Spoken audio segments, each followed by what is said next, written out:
Hello ladies and gentlemen, welcome back of course to another media reviews. We're still continuing of course the Johnny Boy 11th Spotlight month of November 2021. And when I did the Valkyrie Chronicles review, as well as a few others, I did talk about, how there's not a lot of good Halo X Valkyrie Chronicles fanfictions out there. And, well, Johnny Boy 11 basically was like, hold my beer. And literally sent me a link to his own Halo Valkyrie Chronicles crossover fanfiction. And me and my big goddamn mouth. So, ladies and gentlemen, today we take a look at No Fortunate Ones, a Gallian-Imperial War. Or I believe that's the title of it. Let me just double check that real quick. Yeah, no, that is it. The No Fortunate Ones, no, my bad, not the, no, it's No Fortunate Ones, the Gallian-Imperial War. And this is a 3-chapter fanfiction, once again, which that is something I've noticed a pattern of. Whenever he starts something good, or at least an idea, he stops at 3 chapters and then goes on to another one, or does 2 chapters then moves on to another idea. And that is a lot of stuff I'm personally not okay with when it comes to some fanfiction authors, but then again, totally understandable, and if not for someone like me, they wouldn't come back and actually continue on those stories. Which is how the She-Ra Halo fanfiction got continued, and now a rewrite is in the process for his Halo X Shield Hero fanfiction. But this fanfiction, however, is one that I kind of like, and it's not following, of course, the Chief, but it's following his version of Noble Six, which, looking at all his fanfictions, he has different variations of Noble Six. This one is Alice, who is a more outspoken person, not a silent, not a person of few words like Noble Six we see in Reach. But, again, it's just one of those things, I guess you could say. Now, the story itself follows Alice as she gets off, well, Reach, in a stolen Covenant ship, with Buck and his team from Halo 3 ODST. And no silent rookie here this time. No, it's just Buck and his team, and I personally like that. I love Buck as a character, not because he's played by Nolan, of course. Just star power, more or less. Or because the way the story is set up is actually kind of neat. They basically steal a Covenant ship, they save a few other UNSC ships getting out of a combat zone, and jump over the world where Gallia is, or at least the world of Valkyrie Chronicles, if I can speak, mind you.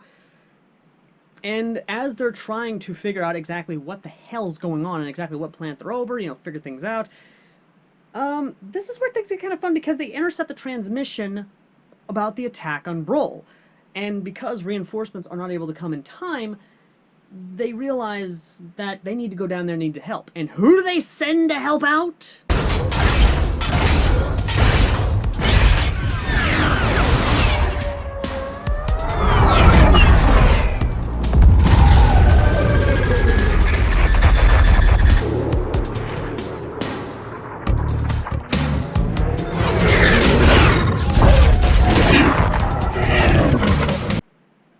That's right, motherfuckers. They send in Hail Jumpers. They send in ODSTs. And dear God Almighty, I love ODSTs. They're the most badass of badasses. They are the very symbol of UNSC awesomeness that is not fucking Spartans. But the cool part of it is that aside from, of course, them coming in and kicking ass, the captain, who is Patton, by the way. Amo, you magnificent bastard, I read your book! Yes, the descendant of Patton, starts going to the Gallian capital with Noble Six and a detachment of Marines. And I believe some ODSTs. Yeah. They go there to meet, of course, the princess and the regent in charge, as well as the general of the army, and once they get there, they make a hell big entrance. Not only that, but once they get there, the princesses, once the princess especially realizes that they are aliens, extraterrestrials, her eyes are freaking glued to them. This freaking kid on high wants to learn more about them. And even and of course Patton and even the Spartan realizes there's some shady shit going on between the regent and the general and even Alice. or at least the princess, I mean, including the princess. And the general is trying his best not to be an asshole. I say try his best because that fat son of a bitch has always been an asshole. But what I will say is that they bring up some good points. And kind of a weird thing with the Valkyrie Chronicles is that airplanes were never really interested or invested in because all that money needed to go towards military spending. They saw airplanes and any sort of air-based vehicle as a waste of time.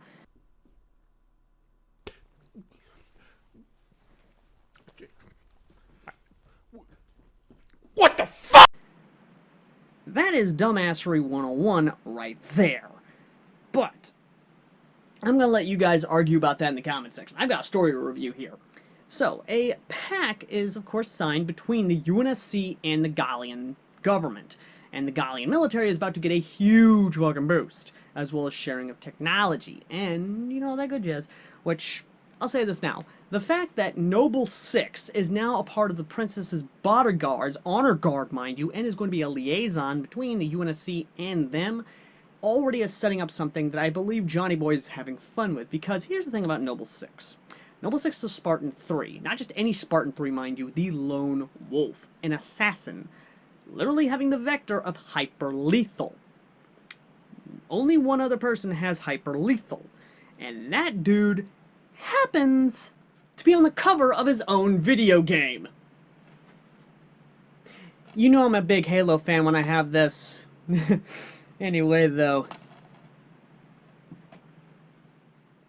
What I really love about it, though, is that the fact that Noble 6 is there opens up a door of possibilities.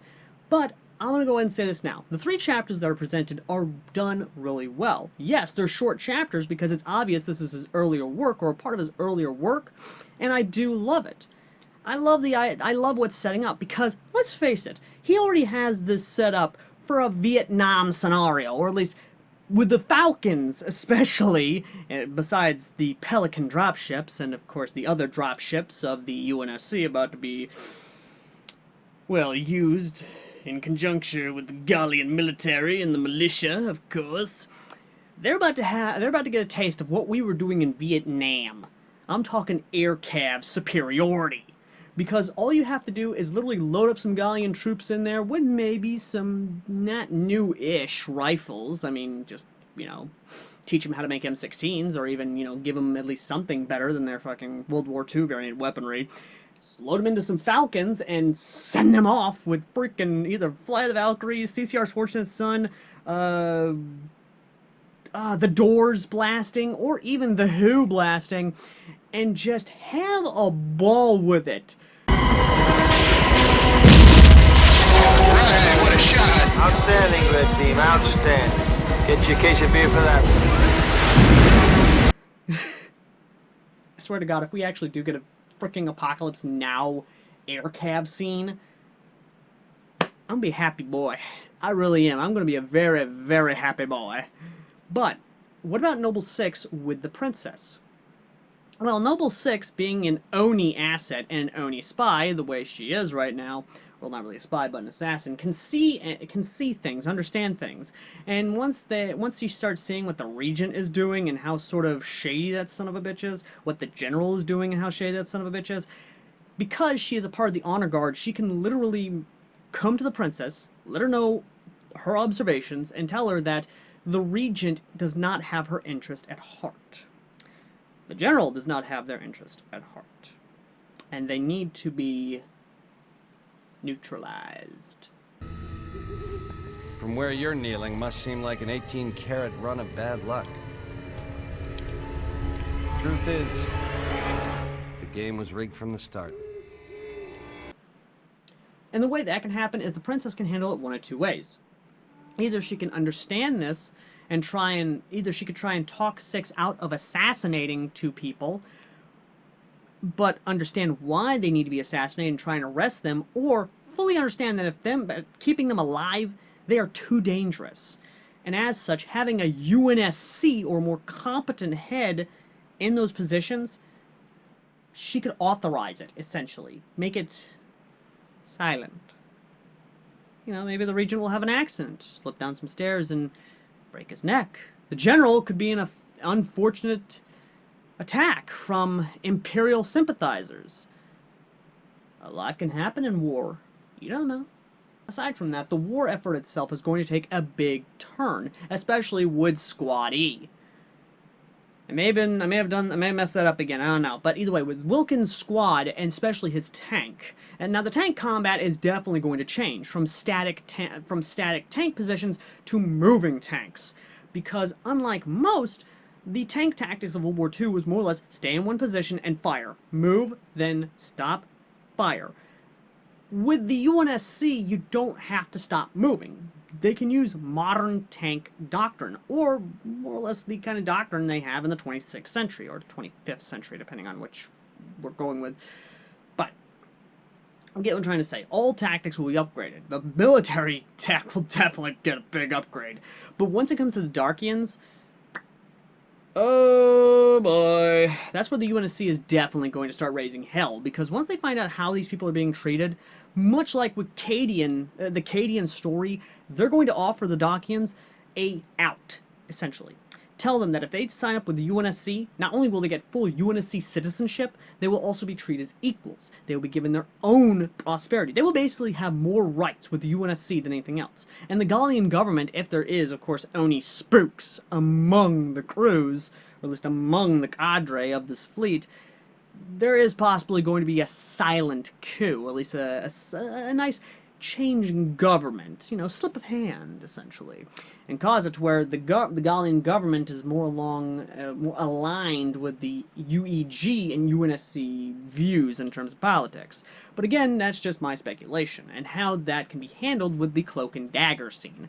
Like I said, the war effort's definitely going to be a fun one, and I'm hoping there's going to be some gunnies. I'm hoping that we get a badass sergeant that's definitely going to whip these kids into shape. I hope the militia gets some love, because the Gallian militia had no fucking love. And I'm talking in the main story, they got the short end of the stick in terms of all combat operations. So, again, once the incompetent heads are taken care of, we can actually see actual results and victories. But, either way though, thank you all so very much for watching. As always, I've been Airsoft Al. And the next one is a request from the author himself. And he wants me to check out his Halo X Sunrider story. Never heard of it. I might have to do a little bit more research on that as well. But, ladies and gentlemen, next time we take a look above and beyond and see exactly if it's worth the read or not, and if it's going to get me interested in checking out the source material that it's based off of.